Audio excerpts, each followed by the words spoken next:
नमस्ते, हार्दिक स्वागत छ तपाईलाई astro Paudel YouTube channel, Facebook च्यानलमा। हामी मंसिर महिनाको राशिफल लिएर उपस्थित भएका छौं। सूर्यको आधारमा मंसिर महिनाको राशिफल हामी तपाईलाई प्रस्तुत गर्नेछौं र राशिफलमा हामीले भनेका चीजहरू, कतिपय कुराहरू तपाईको जन्म कुण्डलीमा ग्रहका अवस्थाहरूलाई हेरेर, ग्रहका गोचरलाई हेरेर पनि निर्धारण गर्छन् र तपाईको ग्रहमा कुण्डलीमा भएको ग्रह दशालाई हेरेर पनि निर्धारण गर्ने गरिन्छ। कार्तिकको 30 गते बेलुका र मंसिरको 1 गते बिहान राति 2:46 बाट सूर्यले तुला राशिलाई छोडेर वृश्चिक राशिमा प्रवेश गर्नुहुनेछ। वृश्चिक राशि भनेको सूर्यको आफ्नो मित्रको राशि, मंगलको राशि अर्थात सेनापतिको राशि हो। त्यो कारणले गर्दाखेरि पनि मंसिर महिना प्राय राशिको लागि के कस्तो खालको प्रभावहरू बन्छन् भन्ने कुराहरू जान्न बुझ्न जरुरी छ। आउनुस् ढिला नगरिकन लागौं राशिफलतर्फ।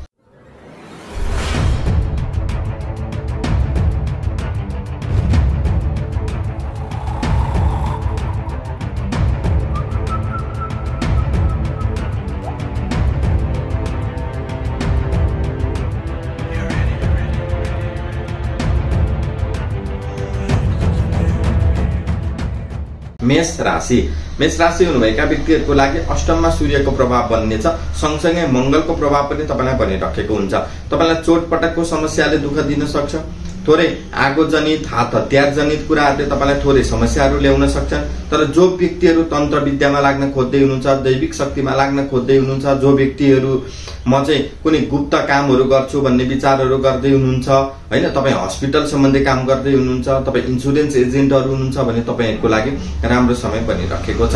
अझ कार्तिकमा तपाईको शेयर मार्केटमा कति पैसाहरू लस भएछन् त्यो पनि उठ्न सक्ने सम्भावना मंसिर महिनामा अलिकति राम्रो अवस्थामा देख्न सकिन्छ।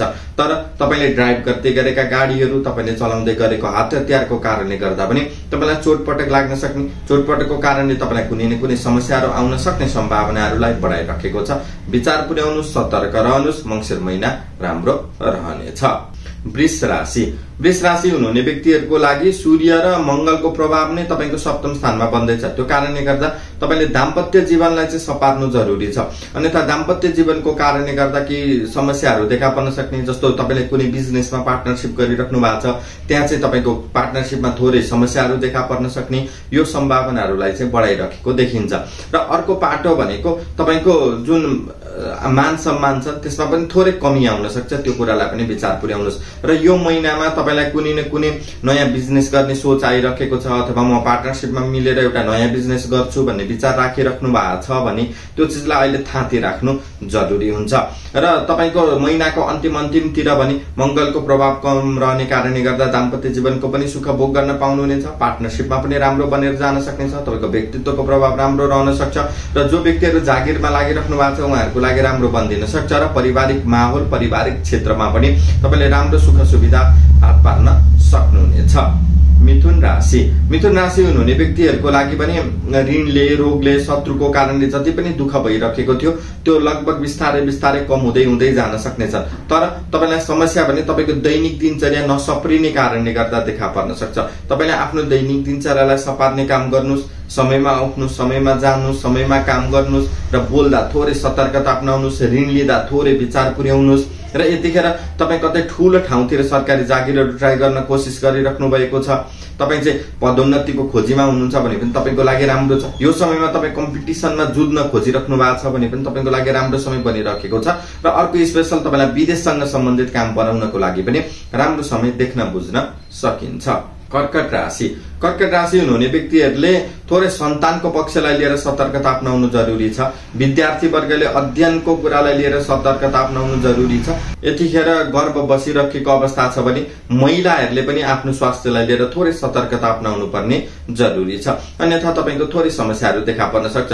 जस्तो तर आर्थिक समस्याले जुन दुःख दिइरहेको थियो त्यो कम हुँदै जान सक्नेछ। काममा पनि मजाले तपाईको मन लाग्ने कारणले गर्दा काम पनि राम्रो बन्दिन सक्छ। व्यापार बिजनेस पनि राम्रै चल्ने कारणले गर्दा राम्रै अवस्थामा जान सक्छन् भने तपाईले यो महिनामा तपाईलाई लागेका इच्छा पूर्तिहरू हुन सक्ने, तपाईले मनमा लागेका इच्छाहरूलाई प्राप्त गर्न सक्ने भन्ने खालको समय पनि बनिरहेको छ। र साथी सर्कलको कारणले पनि तपाईलाई एउटा राम्रो सहयोग प्राप्त गर्न सक्नुहुनेछ। सिंह राशि हुनुहुने व्यक्तिहरूले घर परिवारको झैझगडामा सामेल हुने काम नगर्नुहोस्। घर परिवारलाई अलिकति मिलाएर राख्ने कोसिस गर्नुहोस्। घरभन्दा अलिकति टाढा जाने कोसिस गर्नुहोस्, अन्यथा घर परिवारको माहौलले तपाईलाई दुःख दिन सक्छ। तर मनमा पनि थोरै त्यही घर परिवारको माहौलले गर्दा अलिकति अशान्तिहरू छाउने ओर्ने खालका पक्षहरूतिर पनि जान सक्छन्। गाडीहरू किन्न सक्ने, जग्गा जमिनहरू जोड्न सक्ने खालका योगहरू पनि राखेका छन् भने तपाईको लागि पदोन्नतिका सम्भावनाहरू पनि देख्न बुझ्न सकिन्छ। र यसरी नै तपाईको अर्को विशेषता भनेको चुनाव आउँदैछ। चुनावमा तपाई सिंह राशिको हुनुहुन्छ, राजनीतिक क्षेत्रमा लागु भन्दै हुनुहुन्छ भने पनि तपाईलाई यो मंसिर महिना त्यसले कुनै न कुनै नाफाहरू दिन सक्ने ओर्ने अवस्थाहरू पनि तपाईको लागि बनाइदिराखेको छ। र तपाईले कर्ममा गरेको जुन मेहनत छ, जुन परिश्रम छ, जुन लगनशीलता छ, त्यसले पनि तपाईलाई एउटा राम्रो प्रतिफलहरू हात पार्दिन सक्नेछन्। कन्या राशि हुनुहुने व्यक्तिहरूको लागि पनि थोरै सतर्कता अपनाउनुस्। के कुरालाई लिएर दाजुभाइ दिदीबहिनीसँगका सम्बन्धका कुरालाई लिएर विचार पुर्याउनुस्। अलिकति तपाईको पराक्रमलाई लिएर कुरा विचार पुर्याउनुस्। तपाईलाई 2-4 जना मान्छेले चिन्दैछन् भने बा केही न केही समस्या पो हुन खोज्दैछ कि भनेर विचार पुर्याउने कामहरू अवश्य पनि गर्नुहोला। अन्यथा तपाईँ अनलाइन सम्बन्धी काममा लागिराख्नु भएको छ, त्यो तपाईको लागि राम्रो रहन सक्छ। तपाईँ ट्राभल एजेन्सी चलाउनुहुन्छ, त्यो तपाईको लागि राम्रो रहन सक्छ। तपाईँ यतिखेर बुबाले जे काम गरिराख्नु भएको छ, तपाईँ पनि त्यही काम गरिराख्नु भएको छ, त्यो तपाईको लागि राम्रो रहन सक्छ। भाग्यमा रोकिरहेका चिजहरू प्राप्त हुन सक्छन्। यसरी नै तपाईँ कुनै पनि अनलाइन सम्बन्धी काम गर्न खोज्दै हुनुहुन्छ, तपाईले आफूले अर्कालाई केही राम्रो देखाउन खोज्दै हुनुहुन्छ, त्यो तपाईको लागि राम्रो भइदिन सक्छ। तपाईँ यतिखेर हिन्डुल गर्ने काम गर्न खोज्दै हुनुहुन्छ, त्यो तपाईको लागि राम्रो अवस्थामा देख्न बुझ्न सकिन्छ।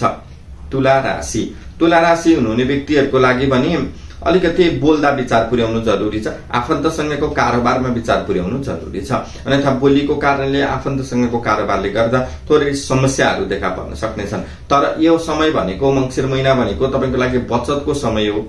तपाईले के सुकै बचत गर्नुस्, तपाईले आफ्नो व्यक्तित्वलाई बचत गर्नुस्, तपाईले धन सम्पत्तिलाई बचत गर्नुस्, कतै पैतृक सम्पत्ति पाउनुभयो भने त्यसलाई बचत गर्नुस्, तर जोगाएर राख्नुस्, बचतमा लाग्नुस्। र यो महिना तपाईलाई यस्ता अवसर पनि मिल्छन् जहाँ तपाईले आफूमा भएको पैसाहरूलाई राम्रो ठाउँमा बचत गर्नलाई मिलोस्, जग्गा जमिनमा लगानी गर्नलाई पाइयोस्, लगानी गर्ने अवसरहरू पनि मिल्छन्। आर्थिक पाटो पनि एउटा राम्रो उन्नति प्रगति गराउने खालका योगहरू देखाइदिन्छन् भने तपाईलाई थोरै तपाईको स्वास्थ्यमा सम्बन्धी समस्याहरू आइरहेको थियो भने त्यो पनि राम्रो बन्दै जान सक्ने ओर्ने अवस्थाहरू देखिन्छ। वृश्चिक राशि हुनुहुने व्यक्तिहरूले भने थोरै रिस र क्रोधको मात्रालाई कम गर्नु जरुरी छ। अन्यथा रिस र क्रोधको कारणले गर्दा दाम्पत्य जीवनमा, पार्टनरशिपमा, साथीभाइमा समस्याहरू देखा पर्न सक्छन्। तर तपाईले गरेको व्यापार व्यवसायहरू राम्रै फस्टाएर जान सक्छ। नयाँ ठाउँमा व्यापार व्यवसाय गरौँ भन्दै हुनुहुन्छ, त्यो पनि राम्रै चल्दिन सक्छ। यसरी नै फसिरहेको धन सम्पत्तिहरू उठाउँ भन्दै हुनुहुन्छ, त्यो पनि तपाईको लागि राम्रै गइदिन सक्छ। इच्छा पूर्तिको लागि म यो गर्छु भन्दै हुनुहुन्छ, त्यो पनि तपाईको लागि राम्रै भइदिन सक्छ। मान सम्मानहरू पाउने सक्ने खालका योगहरू पनि बनाइदिन सक्छ। तपाईँ आफ्नै कारणले गर्दा तपाईको मान सम्मानको लागि ठुल्ठुलो विदेशहरू जान सक्ने अवसरहरू पनि तपाईको लागि प्राप्त भइदिन सक्छ भने विवाह नभएका व्यक्तिहरूलाई विवाहका अवसरहरू पनि प्राप्त हुन सक्नेछन्। धनु राशि हुनुहुने व्यक्तिहरूले र अलिकति सतर्कता अपनाउनु पर्ने कुरा के छ भने जग्गा जमिन किन्नबाट जोगिनु होला, ऋण लिनबाट जोगिनु होला र सैया सुखमा कमी आउन सक्छ, त्यहाँ विचार पुर्याउनु होला। अन्यथा तपाईँ जेल नेलको सामना गरिराख्नु परेको थियो, पुलिस केसको सामना गरिराख्नु परेको थियो भने त्यो कम हुन सक्छ। तपाईको फसिरहेको धन सम्पत्तिहरू उठेर आउन सक्छ। अझ तपाईँ विदेश सम्बन्धी काम गरिराख्नु भएको छ, चाहे इम्पोर्ट एक्सपोर्टको व्यापार गरिराख्नु भएको छ, चाहे विदेशमा हुनुहुन्छ, चाहे विदेशी कम्पनीमा काम गरिराख्नु भएको छ, चाहे तपाईँ एनजिओ आइएनजिओ तिर काम गरिराख्नु भएको छ, त्यहाँ तपाईका पदोन्नतिका सम्भावनाहरू छन्। अथवा तपाईँ कम्पिटिसनमा लागेर त्यहाँ केही न केही एउटा राम्रो लाभ लिन सक्ने अवसरहरू पनि तपाईको लागि बनिराखेको छ। तर महिनाको अन्तिमतिर भने सैया सुखको आनन्द पनि तपाईले प्राप्त गर्न सक्नुहुन्छ। मनमा एउटा आनन्द र सन्तोष पनि तपाईको लागि प्राप्त हुन सक्नेछ। मकर राशि हुनुभएका व्यक्तिहरूको लागि यो महिना इच्छा पूर्तिको खालको छ। तर इच्छा पूर्ति हुनु भनेको के हो भने तपाईलाई थोरै मानसिक रूपमा तनाव ल्याउन सक्ने, मानसिक रूपमा दुःख दिन सक्ने अवस्थाहरू छन्। सन्तानको स्वास्थ्यलाई लिएर केही समस्याहरू देखा पर्न सक्छन्, थोरै सतर्कता अपनाइदिनुस् र साथी सर्कलसँग विश्वास गर्नु पूर्व धेरै विचार गर्नुस्, अन्यथा समस्याहरू आउन सक्छन्। इन्कमका योगहरू राम्रै बनाइदिन सक्छ। फसिरहेको धन सम्पत्तिहरू पनि उठेर आउन सक्छ। नयाँ ठाउँमा लगानी गर्ने अवसरहरूलाई पनि तपाईले प्राप्त गर्न सक्नुहुन्छ र तपाईको पारिवारिक माहौल पनि राम्रो रहन सक्छ भने देश विदेशका यात्राका सम्भावनाहरू पनि तपाईको लागि राम्रै अवस्थामा देख्न बुझ्न सकिन्छ। कुम्भ राशि हुनुहुने व्यक्तिहरूले आफ्नो मेहनतलाई बढाउने काम गर्नुस्, दुःखलाई बढाउने काम गर्नुस्, आफूले परिश्रमलाई बढाउने काम गर्नुहोस्, किनभने तपाईलाई यो महिना बढी परिश्रम गर्नुपर्ने, बढी दुःख गर्नुपर्ने खालको छ। त्यसलाई बुझ्नु भएन भने के हुन्छ, तपाईको लागि यो महिना दुःखदायक रहन सक्छ, पीडादायक रहन सक्छ। तर परिवारको सुख प्राप्त गर्न सक्नुहुन्छ। अध्ययन अध्यापनमा लाग्नुहुने व्यक्तिहरूले राम्रो आनन्दलाई प्राप्त गर्न सक्नुहुन्छ। कर्ममा एउटा म राम्रो काम गरौँ भनेर विचार गर्दै हुनुहुन्छ, सामाजिक काममा लाग्न खोज्दै हुनुहुन्छ, राजनीतिक क्षेत्रमा लाग्न खोज्दै हुनुहुन्छ, पुलिस आर्मी जस्तो क्षेत्रमा लाग्न खोज्दै हुनुहुन्छ। तपाईं चाहिँ अधिकृत जस्तो पोस्टमा बढुवाको लागि सिफारिस गरिराख्नु भएको छ भने त्यो पनि तपाईको लागि प्राप्त हुन सक्छ र गाडीहरू किन्न सक्ने, गाडीहरूको सुख सुविधाहरू आनन्दहरू पनि प्राप्त हुन सक्ने र नयाँ गाडीको तपाईलाई सुख भोग हुन सक्ने भन्ने अवस्थाहरू पनि देख्न बुझ्न सकिन्छ। अन्तिम राशि मीन राशि। मीन राशि हुनुहुने व्यक्तिहरूको लागि भाग्यमा रोकिरहेका चीजहरू प्राप्त हुन सक्छन्, भाग्यमा फसिरहेका चीजहरू प्राप्त हुन सक्छन्, बिग्रिरहेको कामहरू बन्दै बन्दै जान सक्ने अवस्थाहरू तपाईको लागि बन्दिन सक्छ। यसरी नै आर्थिक पाटोमा अलिकति समस्याहरू पनि देखा परे तापनि त्यो राम्रो रहन सक्छ। भूभासँगका सम्बन्धहरू सुमधुर रहन सक्छन्, भाग्यमा रोकिरहेका चीजहरू प्राप्त रहन सक्छन्। तर समस्या चाहिँ धार्मिक तिर अलिकति मन जाँदैन, धर्म कर्ममा अलिकति विरोध गर्न थालिन्छ, त्यसले चाहिँ अलिकति तपाईलाई विवादमा ल्याउन सक्ने सम्भावनाहरू छन्। विचार पुर्याउनुहोस्। यतिखेरको यात्राले तपाईलाई कुनै न कुनै लाभहरू दिन सक्ने हुने अवस्थाहरू छन् भने तपाईको लागि सन्तान प्राप्ति, सन्तानको सुख आनन्दमा पनि वृद्धि हुन सक्ने खालका योगहरू देख्न बुझ्न सकिन्छ।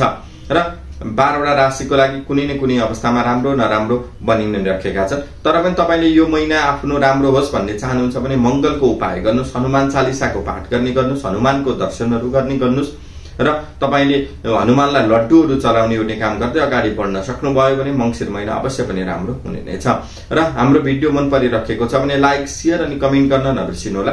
अर्को पनि यस्तै राशिफलको साथ उपस्थित हुने नै छु। बिदा चाहन्छु। हवस् त, नमस्ते।